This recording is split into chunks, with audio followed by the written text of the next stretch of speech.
կներկայացնենք այդ գյուղերի իրավիճակը, սահմանին իրավիճակը, այդ կրակոցները ինչ վիճակում են հիմա։ Գիշերները կրակոցի ձայներ մերթ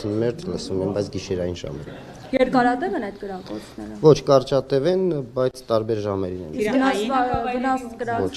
նոր որևէ բան չկա դեռ։ Բայց տեսեք կրակել են բնակավայրերի Ուղղակի որ կարողանամ լսել։ բնակավայրերի ուղղությամբ են կրակել եւ վնասվել են, հա, նաեւ տանիքներ։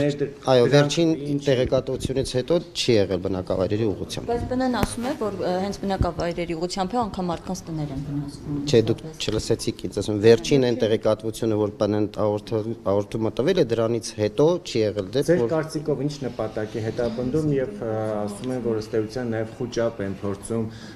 հասարակության շրջանում, այս դեպքում սյունեցիների շրջանում տարածել։ Խոճապը սյունեցիների շրջանում դժվար կտարածվի այս եղանակով, բայց թե կոնկրետ բուն նպատակ որն է դժվար կլինի պատասխանել, որովհետեւ կարող են պատճառները տարբեր լինել։ Այն որ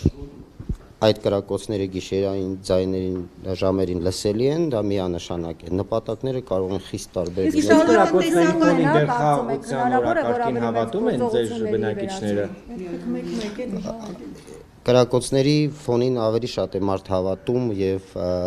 հույս ունենում, որ խաղաղություն կլինի։ Իսկ գյուղատնտեսական աշխատանքներ հնարավոր է լինում իրականացնել։ Այո, իհարկե։ Չէ, որովհետեւ ընդհանրապես ցերեկային ժամերին կրակոցներ չեն լսում, ինքը հատուկ գիշերային ժամերին է կրակոցները դնում։ Պարոն Ղուկասյան,